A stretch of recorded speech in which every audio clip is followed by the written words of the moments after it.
झारखंड में JPSC JSSC भर्ती परीक्षाओं को लेकर चल रहा विवाद एक बार फिर तेज हो गया है। झारखंड हाई कोर्ट के फैसले के बाद आंदोलन कर रहे छात्रों ने हेमंत सोरेन सरकार पर एक गंभीर आरोप लगाए हैं। छात्रों का कहना है कि सरकार ने पहले भर्ती परीक्षा रद्द करने का फैसला लिया और अब कोर्ट में उसके फैसले का मजबूती से बचाव नहीं किया। दरअसल भर्ती प्रक्रिया और भर्ती परीक्षाओं में कथित गड़बड़ी और अनियमितताओं को लेकर छात्र लंबे समय से आंदोलन कर रहे हैं। रांची के जयपाल सिंह मुंडा स्टेडियम में छात्रों ने करीब 26 दिन तक प्रदर्शन किया था।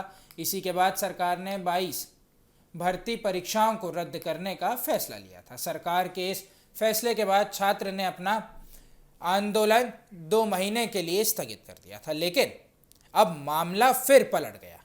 झारखंड हाईकोर्ट ने 11वीं और 13वीं जेपीएससी परीक्षा के जरिए हुए नियुक्तियों को रद्द करने वाली गवर्नमेंट नोटिफिकेशन पर रोक लगा दी है। कोर्ट ने फूड सेफ्टी ऑफिसर की नियुक्तियां रद्द करने के आदेश पर भी रोक लगाई है।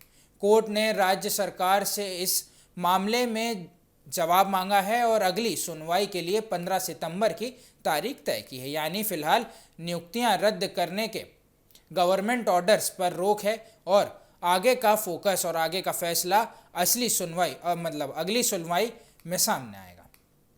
हाईकोर्ट के इस फैसले के बाद आंदोलन कर रहे छात्रों का गुस्सा बढ़ गया है। जेपीएससी जेएसएससी रिफॉर्म मार्च ने नेताओं के आरोप लगाए हैं कि सरकार ने कोर्ट में अपने ही फैसले का सही तरीके से बचाव नहीं किया है। छात्रों का कहना है कि अगर सरकार भर्ती में गड़बड़ी के खिलाफ कार्रवाई को लेकर गंभीर थी तो उसे कोर्ट में मजबूती से अपना पक्ष रखना चाहिए था।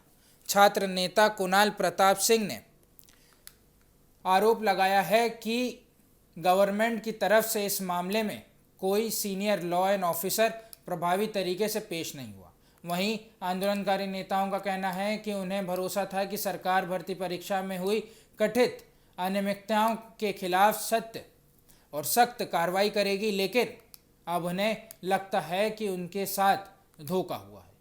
इसी विरोध में छात्रों ने शुक्रवार को झारखंड के सभी 24 जिलों के मुख्यमंत्री हेमंत सोरेन का पुतला फूंकने का ऐलान किया है। हालांकि आंदोलनकारी नेता देवेंद्र नाथ महतो ने कोर्ट के फैसले का सम्मान करने की बात कही है। उनका कहना है कि उनका आंदोलन किसी उम्मीदवार के खिलाफ नहीं है।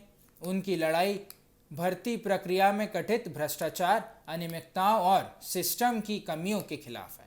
उनका कहना है कि जो उम्मीदवार योग्य और निर्दोष है उन्हें न्याय मिलना चाहिए, लेकिन भर्ती प्रक्रिया में गड़बड़ी के मुद्दे पर कोई समझौता नहीं किया जाएगा। यानी झारखंड का भर्ती विवाद अभी खत्म नहीं हुआ है। एक तरफ हजारों नौकरियां और भविष्य का सवाल है तो दूसरी तरफ भर्ती प्रक्रिया में कथित गड़बड़ी की जांच और कार्रवाई की मांग है। अब सभी की नज़र 15 सितंबर को होने वाली अगली सुनवाई पर है। आप खुद कोर्ट के अंदर से क्या कुछ आपको सुनने को मिला? जो स्थिति देखने के बाद समझ में आती है कि सरकार ने हमारे साथ छल करने का प्रयास किया है। सरकार ने छला है हमें।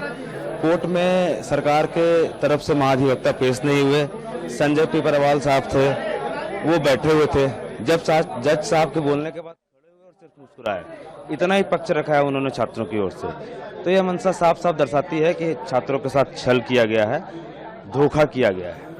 तो आप लोग का नेक्स्ट स्टेप क्या होगा? बहुत जल्द हम लोग घोषणा करेंगे। जो 60 दिनों का हम लोगों ने अल्टीमेटम दिया था उससे पहले ही कुछ न कुछ अब करेंगे और अब जो होगा वो संपूर्ण क्रांति और उलगुलान होगा। किस फॉर्म में? फॉर्म हमेशा हमारा संवैधानिक ही है। तो कल क्या आप लोग पुतला दहन करेंगे? कल झारखंड के 24 जिलों में छात्र माननीय मुख्यमंत्री हेमंत सोरेन का पुतला दहन करेंगे।